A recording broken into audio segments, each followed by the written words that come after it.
So I'm excited to be here. I got a chance to chat with a bunch of you in the audience before we began today, so I have a pretty good idea of what people are here, what you guys are looking for today. To start off with, I'm going to ask you guys a question that will move. No, it's not working for me. All right, I'm going to push this button. No big deal. So just in this room right now, raise your hand if you guys know of an employee on your team that has mental health needs right now. Is anybody aware? Okay, it's like almost everybody here. So think about if there's those many people that you know that are struggling with their mental health, how many more people are there that you're unaware of, right? So if everybody here knows somebody, there's going to be more people outside of that you're not even aware of. And so I want you guys to think of what percentage of employees need mental health support right now. So think of that number in your mind. We're going to come back to it. And whoever gets closest wins a t-shirt. So come up with your number. But before I go into that, and before we start talking about statistics, I'm going to share my story. So this is a picture of me.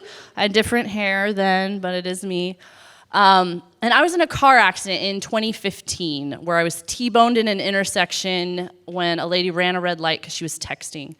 And I am 7 years into my recovery and still work with a neurologist and still in the middle of legal battles with car insurance, and it just lasts forever. But about a year into my recovery, so I sustained a pretty serious brain injury. I couldn't read. I had to retrain my eyes how to track. I couldn't run or bike or do yoga or any of the things that I enjoyed anymore. I struggled with daily headaches and nausea. And I walked into my neurologist's office one day, and she was asking me how I was doing, and she looked at me and she said, "You're depressed." And I had never been diagnosed with depression before. I had never, and even when I was in it, I didn't realize it, right? I think a lot of times when we get stuck in different, dark spaces with our mental health, we don't realize it takes someone on the outside to show us that reflection of ourselves. So she told me I was depressed. She said, I'm gonna prescribe some antidepressants for you, so some depression medication. And my outcome, I remember walking out of that office and the amount of shame that I felt, I didn't want to go home and tell my husband, I got to take antidepressants now. I'm so broken, I can't feel happy without medication. And so I went through this whole process of this shame and feeling bad and all of these things. But what happened is I started doing talk therapy, I started taking medication, and together, those two things got me back on the path. And for me, that part of my life only lasted about 6 months, and then I was feeling a lot better. For some people, it lasts forever, and that's okay, right? So the big thing that I took away from this and what I learned through this experience is that it's okay to struggle, it's okay to need help, it's okay to need to talk to someone, it's okay to need medication. All these things are okay. It's part of the human experience, and it's nothing to be ashamed of. So my story is not unique. There are a lot of people that are struggling with their mental health, some for the first time in their lives right now. So I want you guys to go back to that number, think of the percentage of employees that you think need help, and then tell me, anybody who's brave, tell me what that number is, and then whoever's closest, I will send you a t-shirt. 50? 90? 75? 80? 65? 60? 100. I like that. 100 probably is right. The number was 41% clinically diagnosable conditions, so needing professional help. So see me afterwards. Let me get your address. We'll shoot you over a t-shirt. So think about your own company. What number of people is 41% in your company? So, if you have 100 people, it's 41 people, 1,000, 410. So it's a pretty big number of people who need support. And we're going to talk about the employees who are suffering, that 41%. But how many employees maybe aren't suffering personally, but someone in their family is struggling with mental health? Does that affect the employee? 100%, yep. In fact, I have my oldest daughter is in treatment right now for anxiety and depression. She's 17, and I can tell you that it makes it hard for me to work sometimes when she's struggling, right? So it absolutely affects the employee if a family member is struggling. And so, I mean, if you're thinking about family therapy, how that upsets things in the home, how somebody struggling affects like the siblings, I mean, there's just so many things. And right now, just depression and just teenagers, there's 14% of teenagers struggling with depression. So I think it's safe to say that if you have a child who's struggling with their mental health, then you may also be struggling. And so if we look at these numbers, that 41% of your employees who have their own mental health struggles, and then we're adding in people that maybe have a child or a spouse or a partner that are struggling, I think it's pretty safe to say that it's about 50% of employees that need clinical help. So think about that number. What is that in your organization? And so if that's, 400 people, what's crazy is that half of the employees that need help are not actually going to take that first step to get the help that they need. And there's a lot of reasons for that, and we're going to talk about what some of those are. So first we have our structural barriers. So these are things like cost, and that could even be like we haven't met our deductible yet, or even a copay could turn somebody off from getting the help that they need.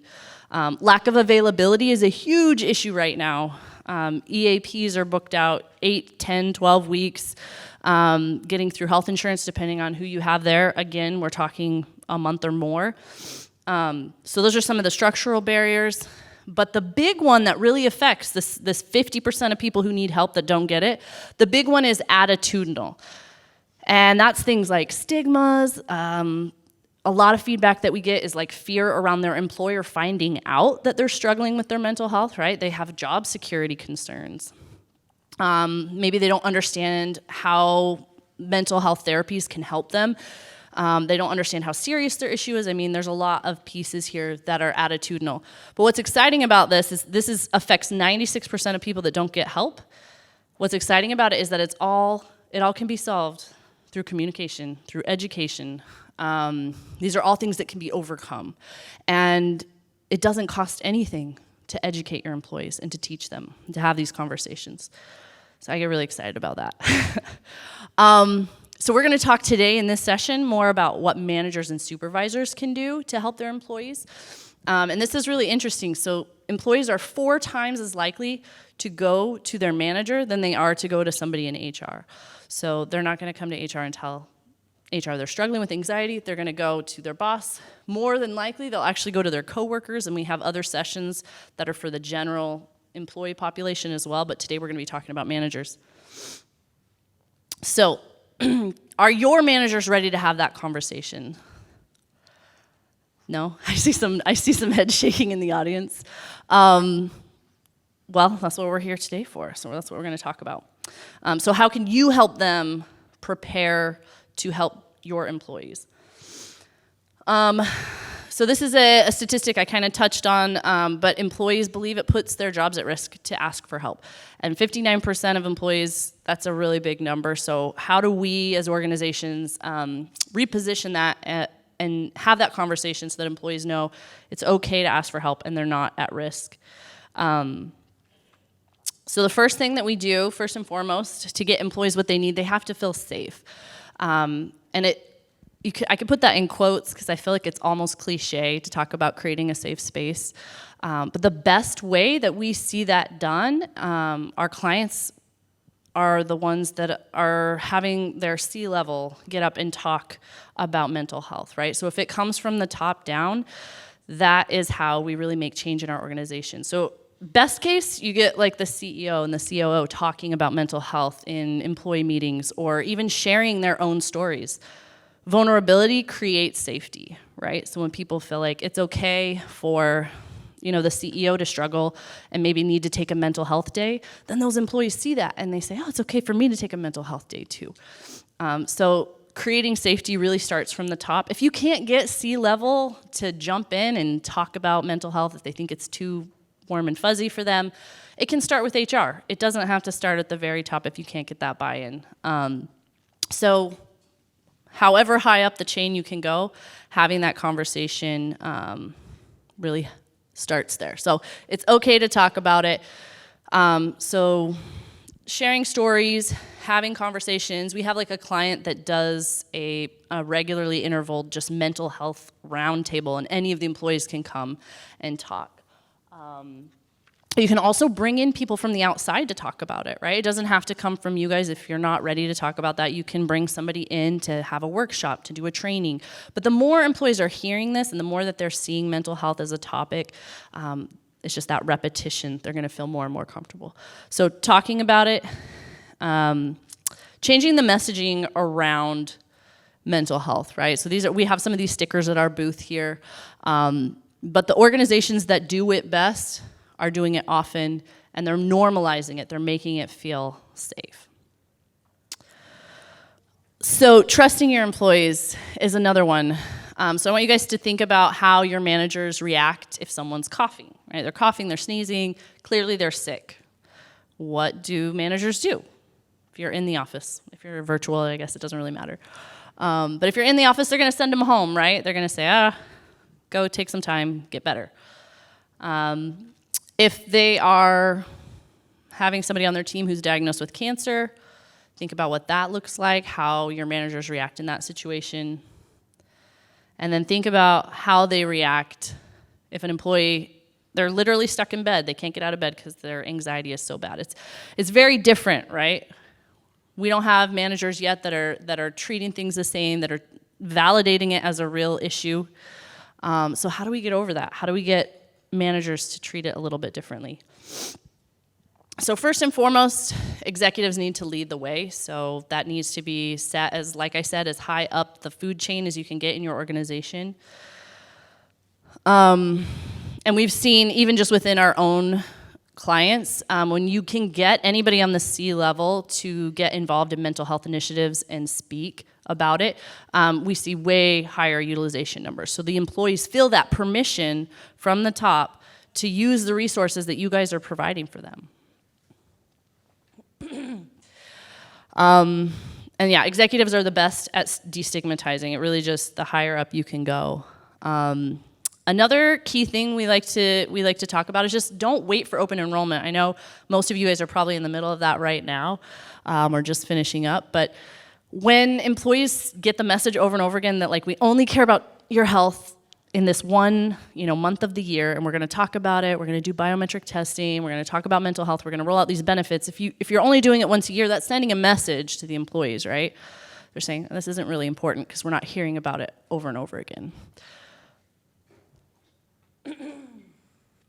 So just to wrap that up, and if you guys want these slides, happy to send them to you afterwards. My email will be up on the screen. You can just request them. But those are the 3 keys right there, and then I'm going to pass the mic to Haley. Okay, I'm going to come in here. So I'm a licensed marriage and family therapist. I do therapy, and as Amelia mentioned, I'm the director of the clinical operations team. So my passion, of course, is talking about mental health and help people to really understand it a lot more.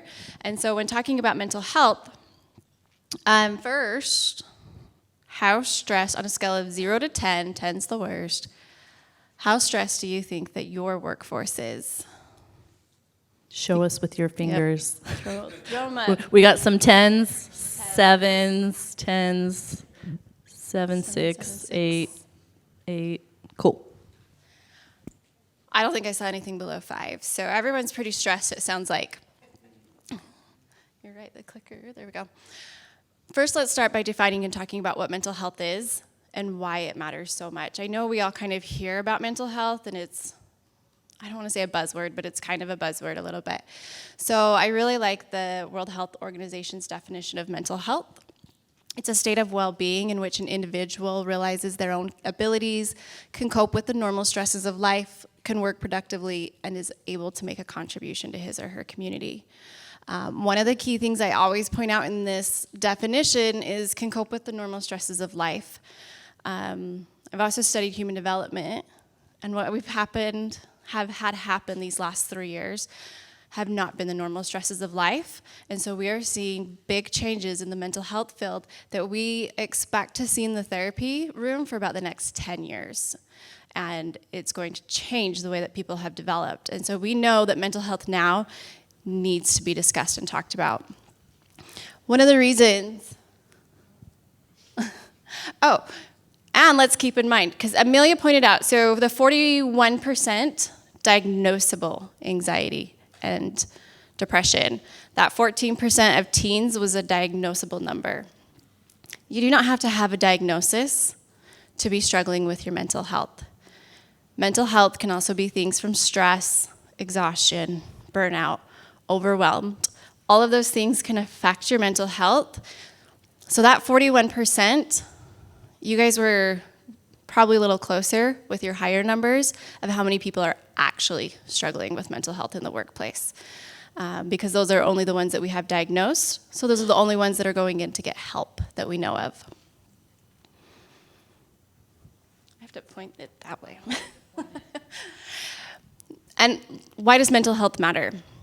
A lot of times people think that mental health just affects our brains and our emotions, but it actually goes into so much more, and it affects every aspect of our lives. It affects the emotions. Our emotions can affect our thoughts, and then our thoughts and emotions will affect the way we behave, the way that we react, the way that we show up at work. It's going to have an impact on all of those things. And some people don't know this, but your mental health actually does have a direct correlation with your physical health. People that have higher stress levels are more likely to be sick. They're more likely to have cardiovascular problems, endocrine problems, digestive issues. So we know that when we're not doing healthy mentally, a lot of people are suffering physically too. So that's definitely going to impact the workplace. Mental health is also now it is the most expensive issue going on. 16.3 trillion. It is now over cardiovascular disease and cancer. I was shocked to find out it was higher than cardiovascular disease. But if we think about how the mental health affects all those other pieces that we kind of mentioned with physical health too, and then when you're having problems physically, it's also going to affect you mentally. So they play a role on each other, and people start struggling.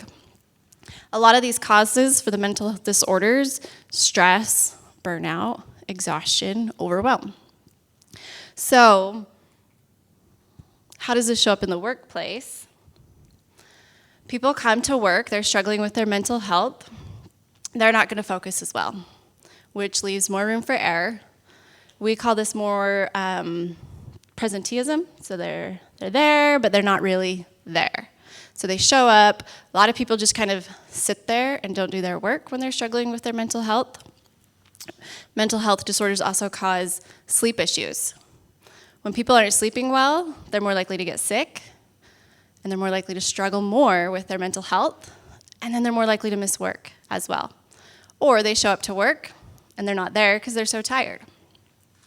And then lastly, it also, as we talked about, affects the physical illnesses, so then people are now missing work because of all these physical problems that they're having.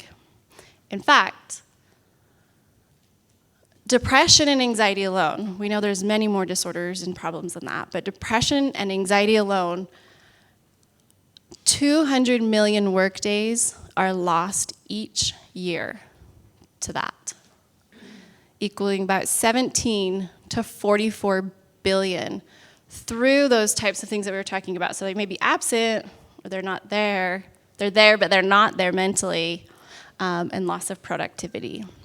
So we know that this is costing people money, and it is affecting employees in the workplace, which is going to then affect the companies.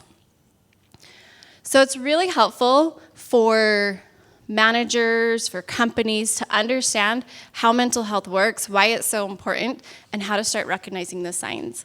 One of the first things I always do in the therapy room when people come in, it's called psychoeducation. We learn about your disorder. So it's really helpful to recognize the signs and some of the most common disorders we see: anxiety, depression, PTSD, ADHD. Like I said, there's a lot more, but anxiety is actually the most diagnosable disorder in the US. It's also the most treatable disorder, sadly. So, but when people, like we talked about, they're not always having a diagnosis, these are other things that can be considered in the mental health that we have in our nice little book of disorders, or things like substance use, domestic violence, relationship issues, suicidal ideation, and things like that. So when we're talking about that and thinking back to how these things show up in the workplace, if you notice, so we have depression, anxiety, and ADHD up here.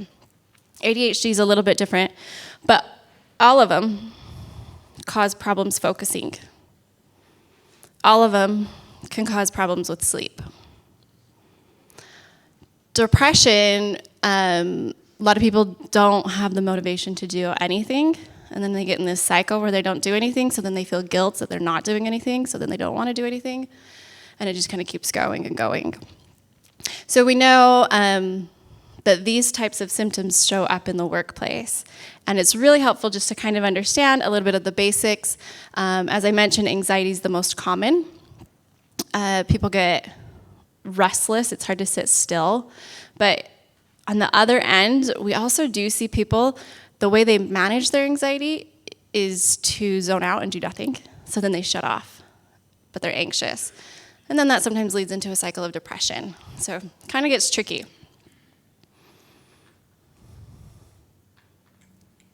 And now Amelia's going to talk about now how to support your managers.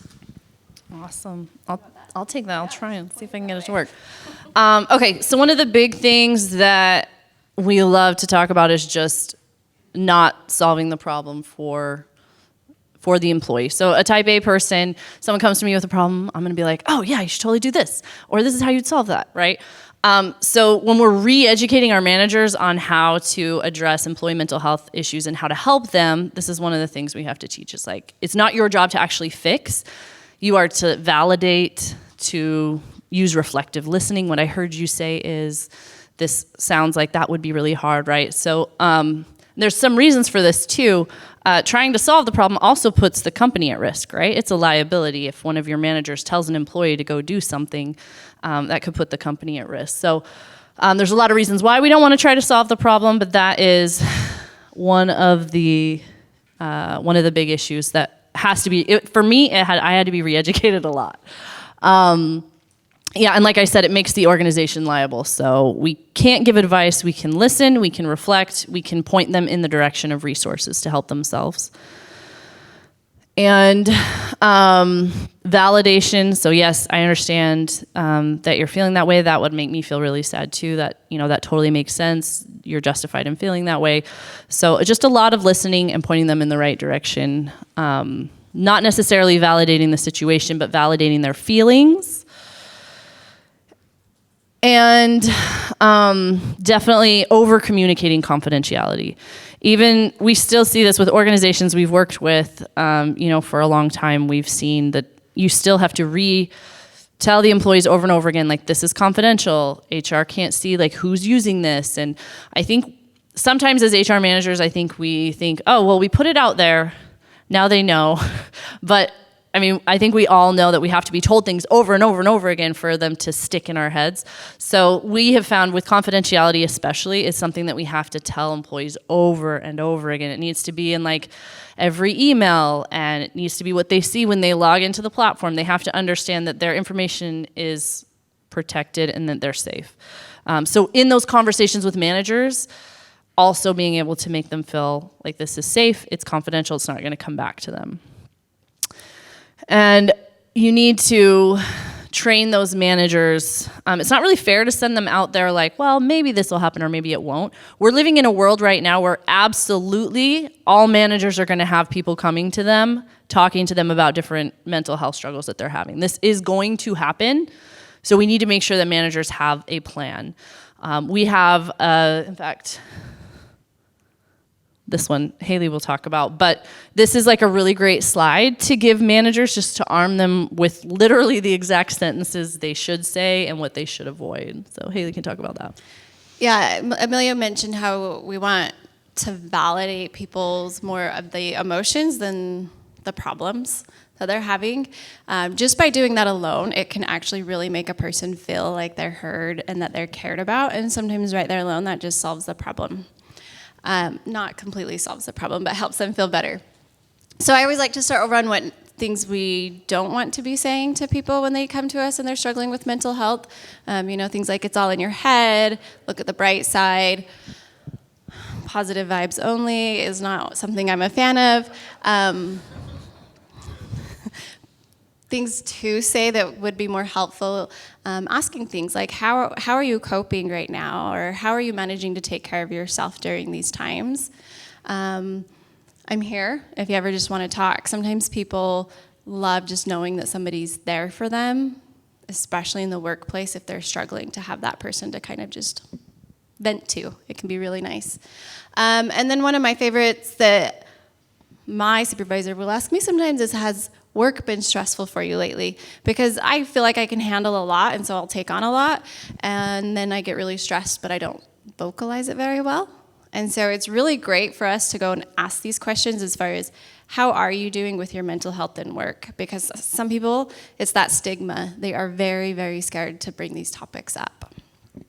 Yeah, I'd add to that too. Like these are great questions to add into like one-on-one scripts for the employees or the managers to have with their employees. So I very often in my one-on-ones ask them how their mental health is doing and how their workload has been and their stress level. The more we do that, the more natural it feels. But I don't know if you guys have like one-on-one guides or documents for your managers to talk to their employees, but I think these are great questions to add in there.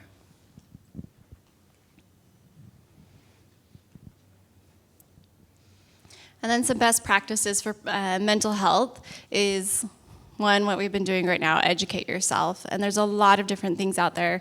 There's some sites here included to where you can go and learn a lot more about mental health. Set the example. Like Amelia said, when it comes from the top down, it really does make a difference for the employees. Managers can be doing this as well. Having clear work-life boundaries, making sure that they're taking time off for themselves. Establish a meditation time for the team.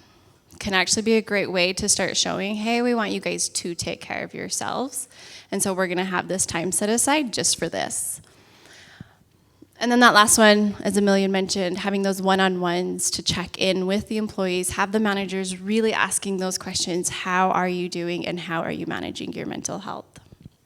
And I think those set the examples too. I mean, even in our own organization, I had to have like my head of HR talk to me because she's like we have this expectation where you don't need to respond to emails after hours or Slacks or on the weekend or anything like that. But then like if I'm working on the weekend and I'm sending those emails to the employees because I'm the CEO, they're like, oh, Amelia just sent me an email, I have to respond, right? So my HR person had to talk to me and she's like, just schedule the sends. Just don't send them over the weekend because people, you gotta understand the optics of your position within the organization and that if they're getting stuff from someone above them, they're gonna feel a responsibility to reply. So people at the top have to set that example. Okay, and then we'll finish up here with some extra tools that help support mental health. One of my most favorites is community. We're not there yet, dang it. That's the next slide.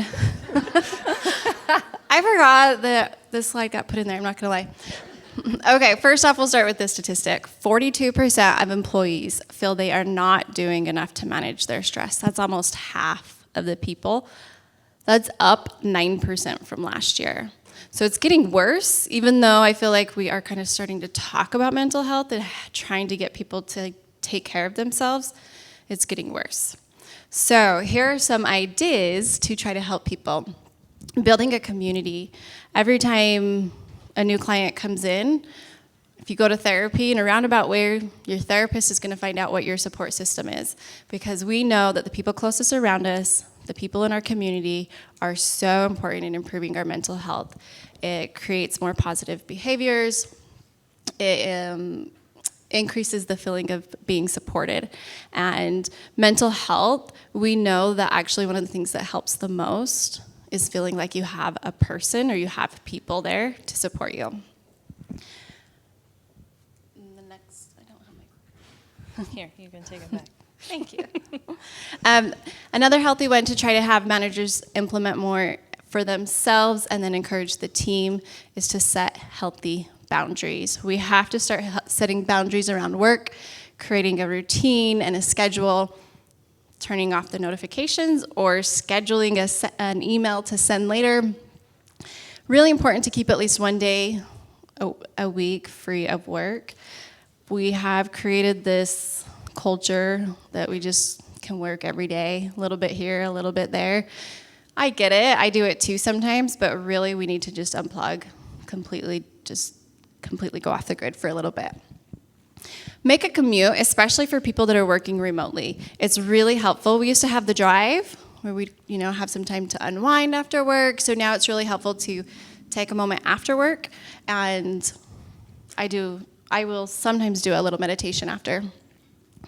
And then if you can, have your work places different from your rest places in the home as well, because it gives that physical boundary there as well.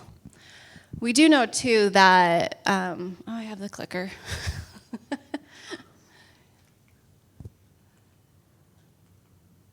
The younger generations are actually, we're seeing them take boundary setting a lot more serious. It's actually really interesting to watch Gen Z come up and the way that they're kind of changing things with mental health. This little graph, it's showing that Gen Z and millennials take more breaks from work. Gen Z is the highest at spending less time on social media, and I know a lot of us that are older might think that would be different, but they spend less time than the older people. They say no more to social activities to focus on themselves. And they're second in place for spending less time reading or watching the news.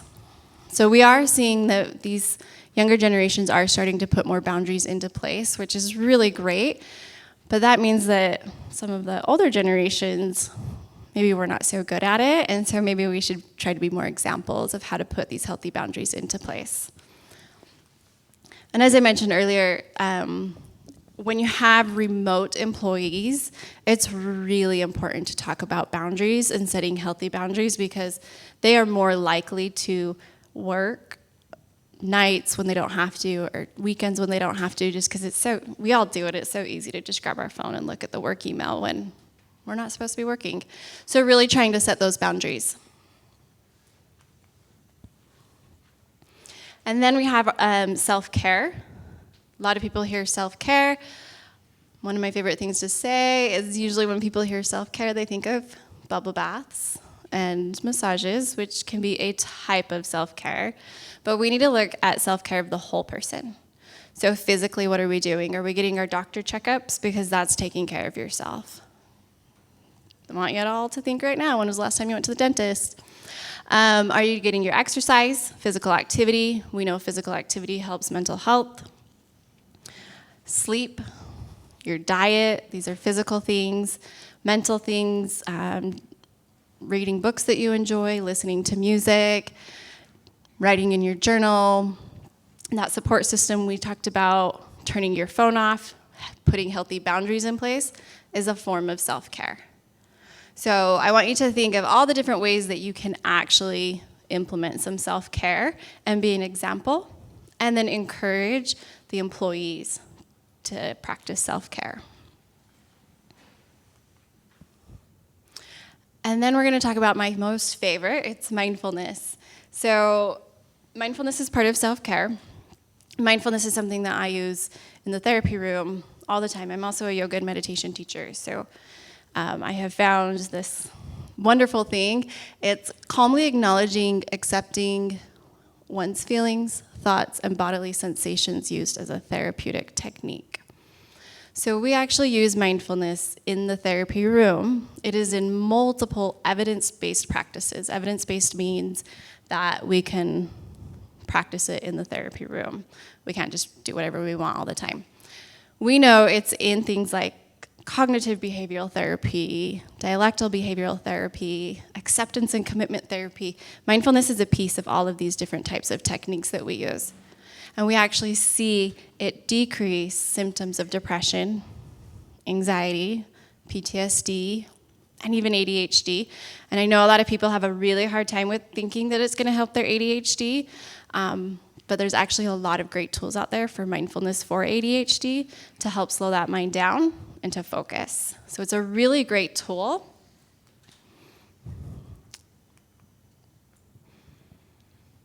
And we see a lot of research is also behind practicing mindfulness. It helps bring more positive impacts on the mental health condition and increases positive health behaviors. And so I really encourage employees, managers, companies to really try to talk more when they're talking about mental health, to talk about ways that we can create more mindful ways of being in the workplace. These are some different types of ways that you can practice mindfulness. Like I mentioned, yoga, meditation, breath work, and mindfulness exercises. So some of the mindfulness exercises can be things like, I'm sure some of you have heard, where you use 5 things you see, 4 things you hear, and things like that. Those are great mindfulness activities. And mindfulness just really helps to slow the mind down, stop having it ruminate, stop having it worry about the future, just brings it into this present moment. So we're going to try a mindfulness activity right now. Yes, we have a treat for you. Okay, so go ahead and get comfortable where you're sitting.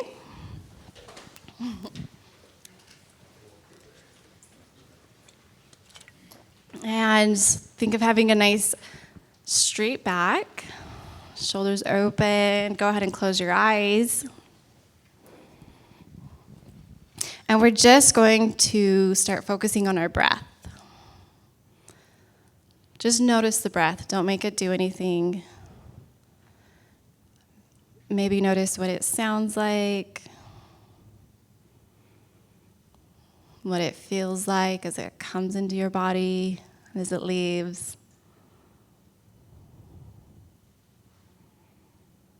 Notice if your chest and your stomach rise and fall with each breath.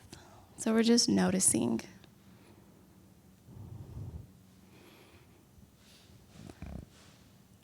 And if you aren't already, begin to breathe in through the nose and out through the mouth or nose, your choice.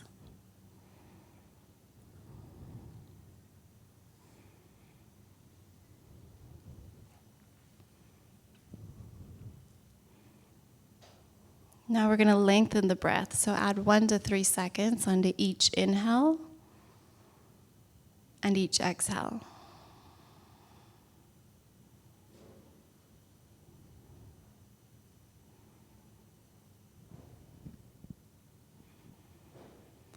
And then I'm going to guide you through what we call box breathing. So we'll breathe in for 4 counts, hold at the top for 4, breathe out for 4, and hold at the bottom for 4. And we'll do this 3 times through. So take a nice, deep, long breath out. And breathe in, 2, 3, 4. Hold, 2, 3, 4. Breathe out, 2, 3, 4. Hold, 2, 3, 4. Breathe in, 2, 3, 4. Hold, 2, 3, 4. Breathe out, 2, 3, 4. Hold, 2, 3, 4. Last time in, 2, 3, 4. Hold, 2, 3, 4. Breathe out, 2, 3, 4. Hold, 2, 3, 4. And then allow your normal breathing pattern to return. And then just do a little gentle check-in with yourself. Notice how you're feeling, your body, your mind. Notice the breath again. Maybe notice if it's changed a little bit, the sound or the feeling, the rise and the fall of the chest. And then go ahead and slowly open your eyes. How you guys feel? Good, good. So something that we like to do at Nivati too is we start some of our meetings with that, because it's really helpful for us to, that was just barely over 2 minutes. That's all that was a little over 2 minutes. And it really helps us to kind of put what we were doing over there, what we need to do over there, and just be here in this moment. And I promise you, if you start trying to practice that a few times throughout your day, we really do see it help a lot with mental health. Okay, there's some hotlines in there as well if you guys want the slides. This is my contact information. Just shoot me an email. Happy to send you the slides. We also have a manager training handbook that basically has a lot of this information plus way more stuff. I think it's like 16 pages long that you can actually distribute out to your managers to help them with this and give them more of those tools. So you can download it on our website or shoot me an email and I'm happy to send it to you as well. Thanks everyone for being here today. And if you have any questions, oh yeah, we like to do Q&A, but we're out of time. So if you have any questions, just wander up here.